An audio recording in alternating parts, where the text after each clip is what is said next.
Olá pessoal, dando continuidade às aulas de Direito Penal na modalidade aqui online. Vamos dar continuidade às aulas passadas a respeito de princípios limitadores do poder punitivo estatal. Na aula passada a gente teve a explicação a respeito do princípio da legalidade, princípio da reserva legal, da intervenção mínima, da fragmentariedade e da irretroatividade da lei penal.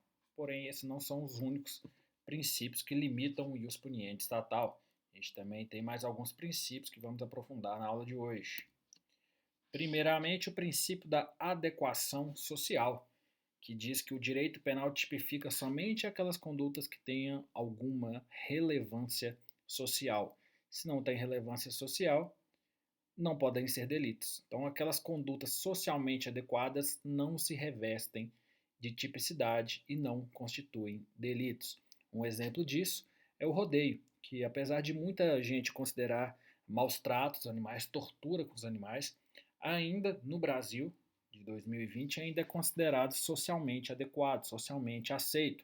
Então, apesar de que a gente consegue identificar formalmente que é um maltrato ao animal, a sociedade, até o momento, ele dá base para a gente considerar essa atitude, essa prática de rodeio adequada. Diferente do que aconteceu na Farra do Boi, que a gente tinha a festa chamada Farra do Boi, que ela não é mais admitida pelo ordenamento jurídico brasileiro, porque foi considerado cruel, representando maus tratos aos animais. Então, o direito penal, além daqueles princípios que a gente viu na aula passada, tem como princípio da adequação social que o direito penal só pode tipificar aquelas condutas que tenham relevância social, que dentro da sociedade aquilo seja considerado como um delito. Se a sociedade considera aquela prática, como a gente trouxe o exemplo do rodeio, como socialmente aceita, o direito penal não pode querer tutelá-la. Isso não quer dizer que no futuro, que daqui a um tempo, não possa se considerar o rodeio sim uma prática abusiva, uma prática de tortura, de maus tratos contra os animais, que inclusive eu concordo que seja, mas nada impede que no futuro isso seja considerado e o direito penal possa tutelar essa proteção aos direitos animais através da prática de rodeio. Então, o tipo penal implica uma seleção de comportamentos e uma valoração. É preciso, então, para tipificar um comportamento, que haja um desvalor da ação e o desvalor de um resultado, lesando efetivamente o bem jurídico protegido. Isso a gente chama de tipicidade material. Tipicidade material é quando o bem jurídico protegido ele está efetivamente sendo lesado. Então, o direito penal, através do princípio da adequação social, só vai tutelar, só vai considerar como crime, como delito, aquelas atitudes, aquelas ações que possam causar algum dano efetivo a um bem jurídico protegido que a sociedade considera isso como delito, que não seja socialmente adequado. Outro princípio limitador do poder punitivo estatal é o princípio da insignificância, que foi cunhado pela primeira vez pelo Klaus Roxin em 1964, que diz que tipicidade penal exige uma ofensa de alguma gravidade aos bens jurídicos protegidos. Nem sempre qualquer ofensa é suficiente para configurar o delito. Não é porque aquele bem jurídico foi ofendido que vai ser considerado um delito. Não basta apenas o caráter formal, não basta apenas aquela violação formal. É preciso uma materialidade. Isso também é chamado de princípio da bagatela. O princípio da insignificância ou princípio da bagatela trazem o mesmo conceito, cunhado pela primeira vez pelo Roxin. Diz que é necessário uma efetiva proporcionalidade entre a gravidade da conduta que se pretende punir e a drasticidade da intervenção estatal. E quem traz isso foi o Klaus Tiedemann, que diz que entre aquela ação daquela pessoa que causou um dano, ela tem que ser, ela tem que ser proporcional. A gravidade daquela ação tem que ser proporcional à drasticidade da intervenção estatal. Então, aquilo que ela viola, aquele bem jurídico que ela prejudica de alguma forma, ela tem que ter algum tipo de relevância material, ele tem que ter realmente uma efetiva relevância, uma efetiva violação, para que você possa usar a intervenção estatal, que é sempre muito drástica. Nas primeiras aulas a gente viu que toda pena é uma violência contra uma outra violência, sim, mas que para a gente usar essa violência do direito penal, a violência de uma pena, é necessário, primeiramente, que haja uma efetiva violência, que o simples fato de se encaixar aquela conduta num fato típico, formal, isso não considera aquela atitude como um crime, como algo que encaixa em um tipo penal. Então, tratam-se das condutas que se amoldam a determinado tipo penal sob o ponto de vista apenas formal, mas não apresentam relevância material. Então, pode-se afastar a tipicidade penal porque, em verdade, o bem jurídico não chegou a ser lesado. Por exemplo, você tem um restaurante que tem diversos vinhos lá expostos em uma adega, e uma pessoa vai lá e furta uma rolha, apenas uma rolha que estava em cima de uma mesa. Ora, isso é insignificante, mas se você for pegar ao pé da letra, formalmente, o que é o furto? O furto é subtrair para si ou para outrem coisa alheia móvel. É você retirar de alguma pessoa, para você ou para alguma outra pessoa, algo móvel de alguém, certo? Então, o fato de subtrair essa rolha, formalmente, tem relevância. Formalmente, a pessoa subtraiu essa rolha. Mas existe relevância material? Aqui, quando a gente traz o furto, o artigo 155 do Código Penal, a gente está protegendo o patrimônio do particular. Quando se furta uma rolha, é tão irrelevante esse prejuízo, entre aspas, para o patrimônio do particular, que a gente encaixa aqui, aliás, no princípio da insignificância. Essa rolha não causa nenhuma relevância material, porque a gente está diante de um furto de bagatela. O princípio da bagatela, da insignificância, traz isso, que apesar daquela atitude se encaixar formalmente em um tipo penal, não existe nenhum tipo de relevância material. Então, é necessário descriminalizar condutas que, embora sejam formalmente típicas, não atingem de forma socialmente relevante os bens jurídicos protegidos pelo direito penal.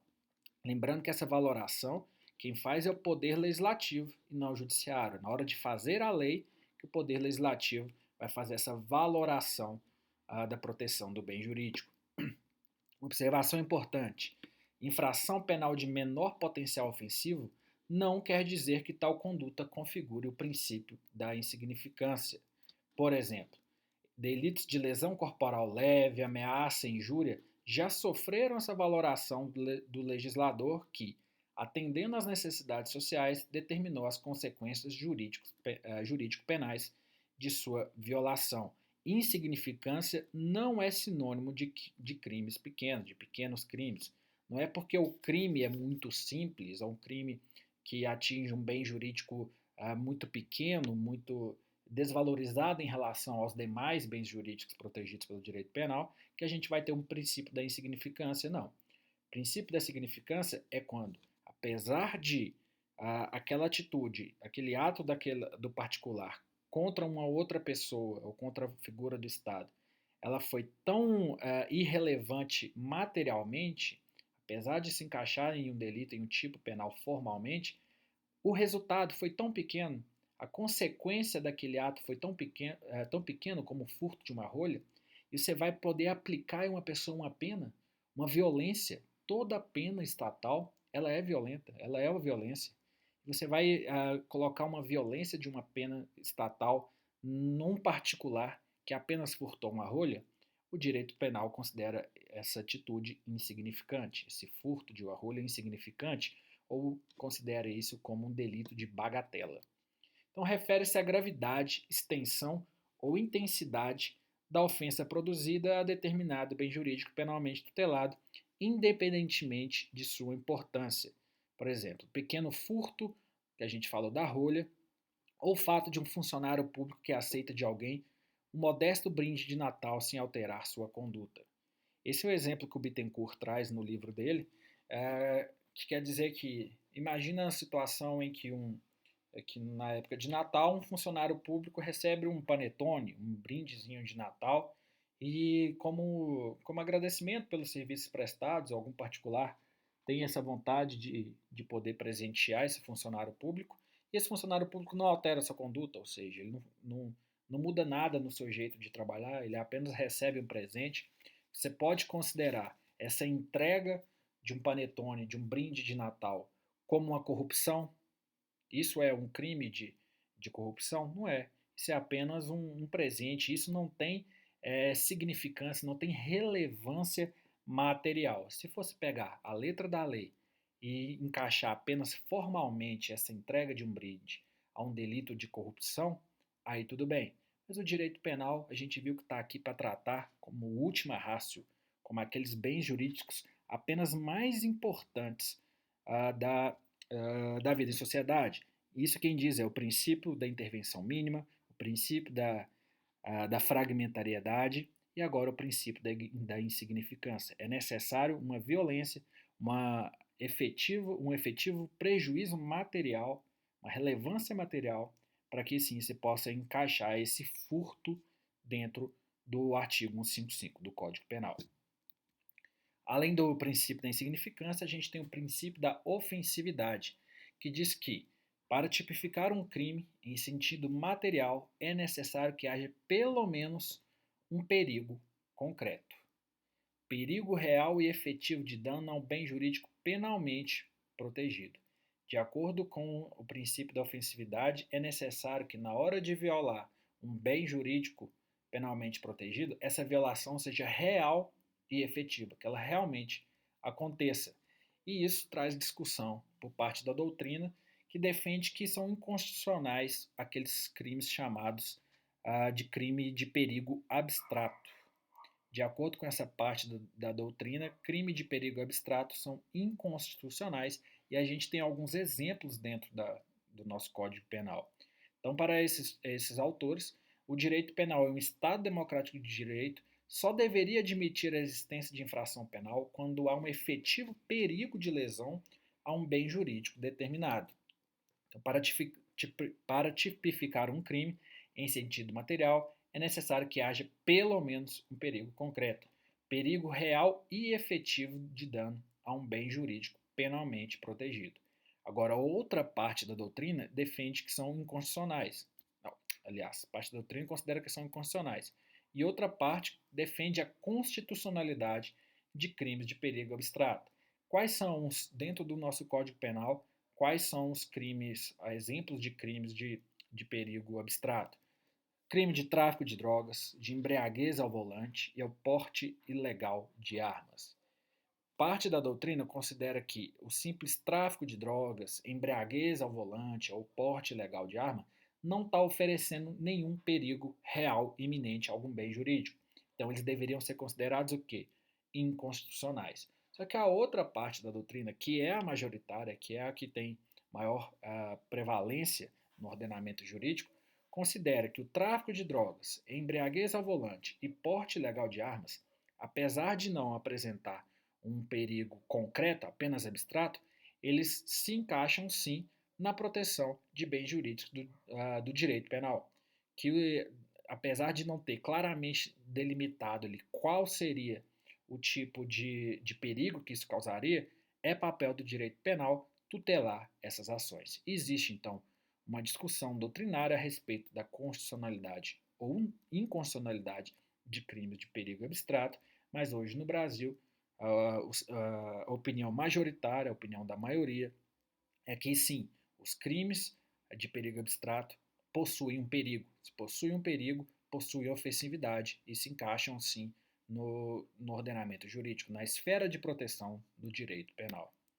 Então é diferente também, é importante ressaltar que é diferente o princípio da ofensividade do princípio da exclusiva proteção de bens jurídicos. Por quê?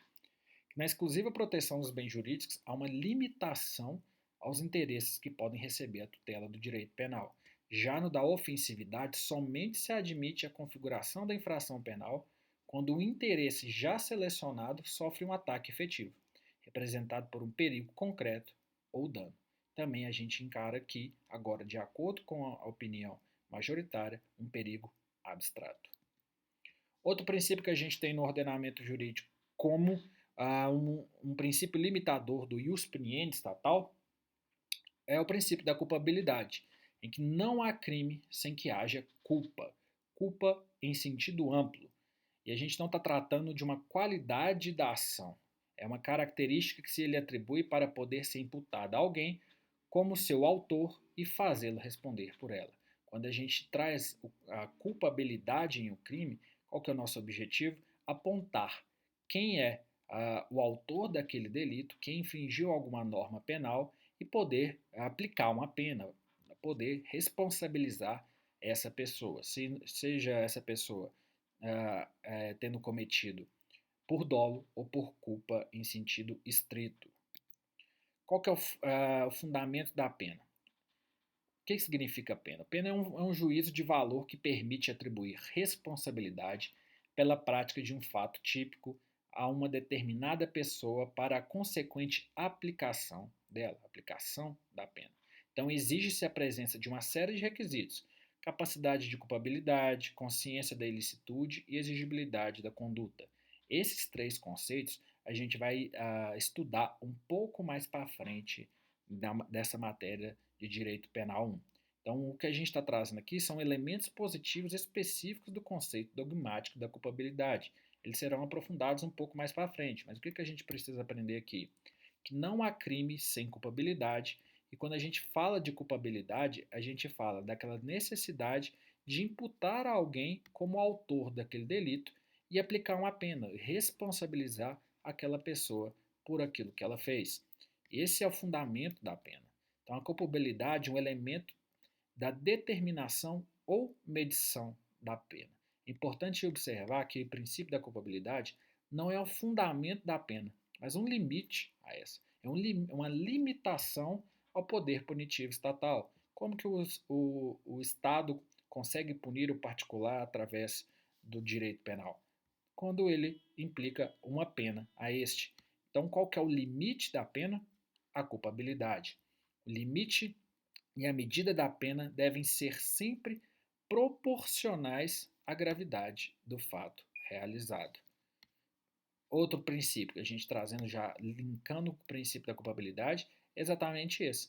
O princípio da proporcionalidade, que tem origem na Declaração dos Direitos do Homem e do Cidadão de 1789, que trazia em seu artigo 15 que exigia expressamente que se observasse a proporcionalidade entre a gravidade do crime praticado e a sanção a ser aplicada.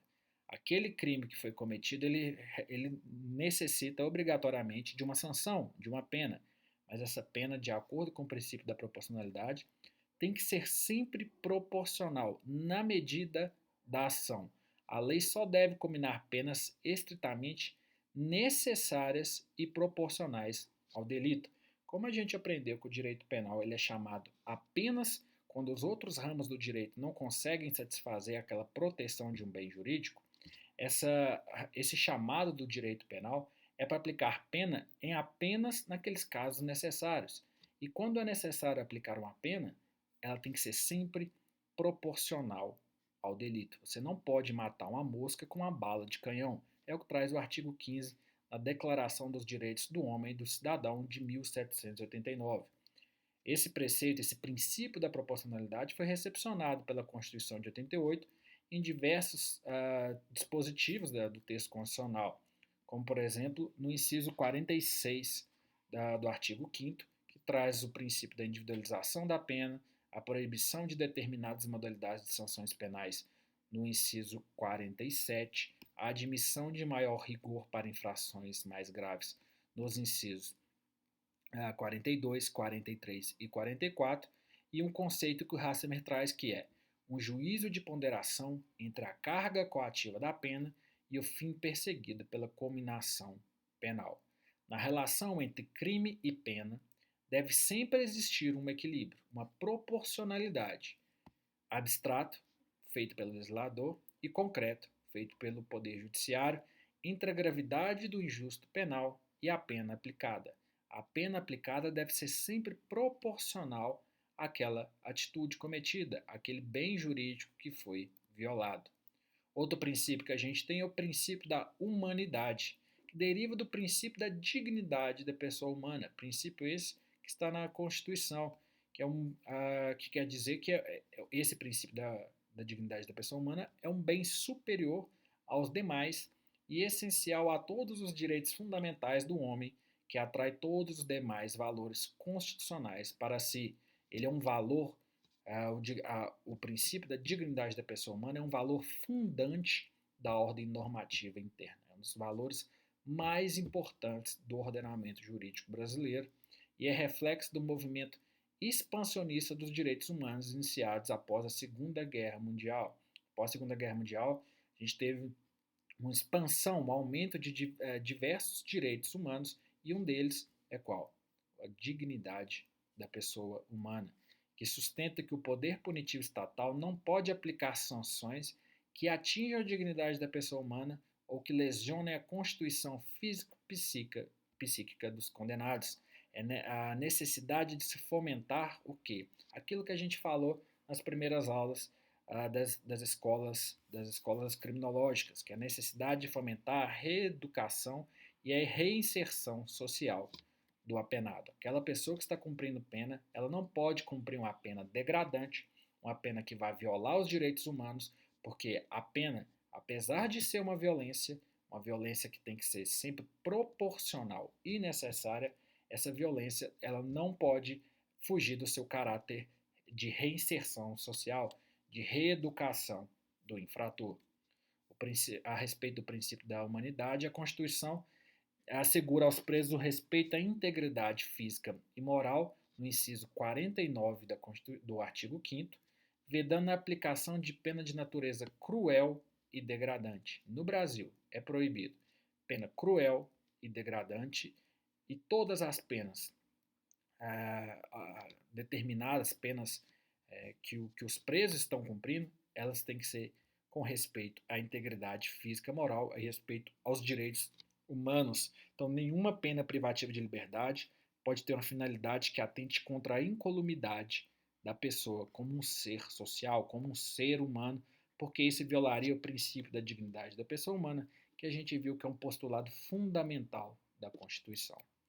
Outro princípio que a gente traz, que tem bastante discussão, é o princípio da presunção de inocência, que está previsto no artigo 5º, inciso 62, aliás, da Constituição de 88, que diz que ninguém será considerado culpado até o trânsito em julgado da sentença penal condenatória.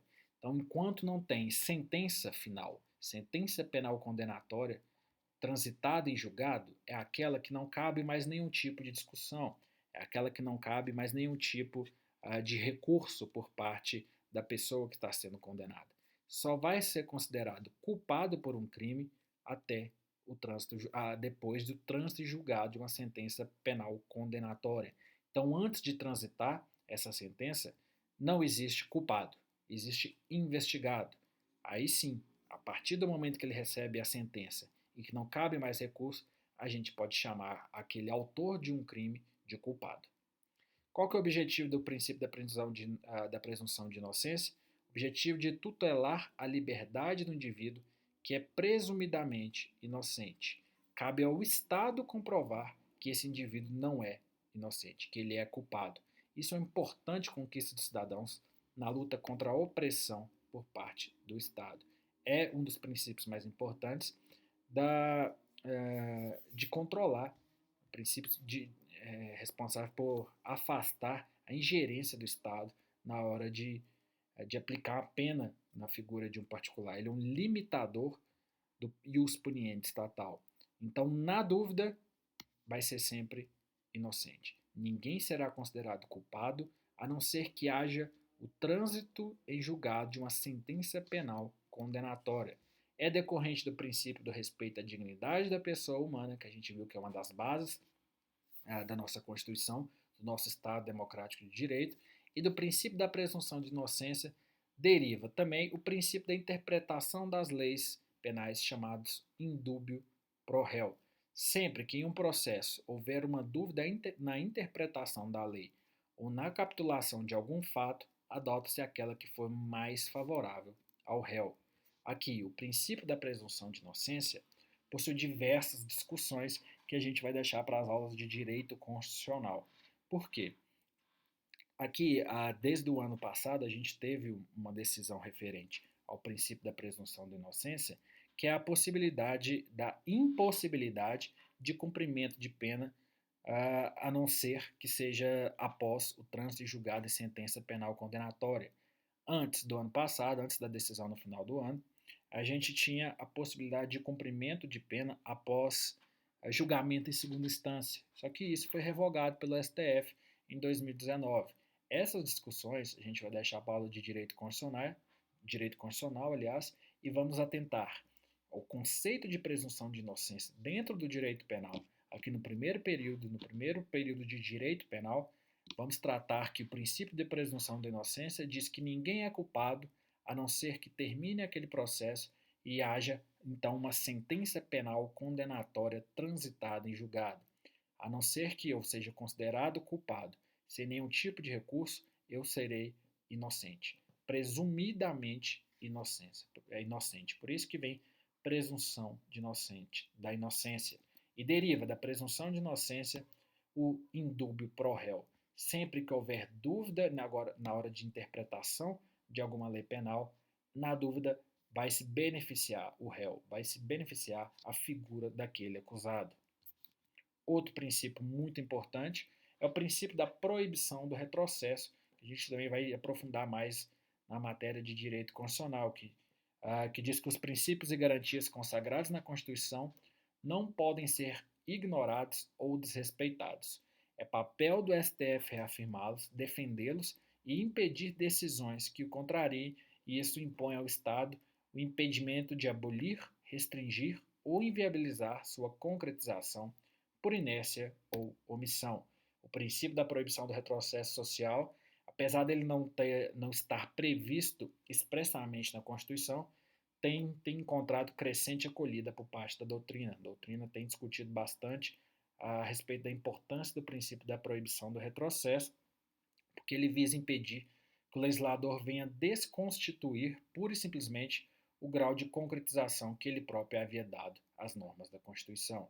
Então, esse princípio quer dizer que aquilo que já está garantido pela Constituição, pelo Código Penal, não pode mais ser revogado. Você não pode pegar alguma garantia que já foi dada ao particular e revogá-la mais para frente, porque qualquer princípio, qualquer direito e garantia que já esteja considerado ali no texto constitucional, ele só pode ser ampliado, ele só pode melhorar, ele só pode ser ampliado, ele só pode crescer, ele só pode aumentar, ele não pode ser diminuído, ou seja, ele não pode ser mitigado, ele não pode ser desconsiderado. É isso que diz o princípio da proibição do retrocesso.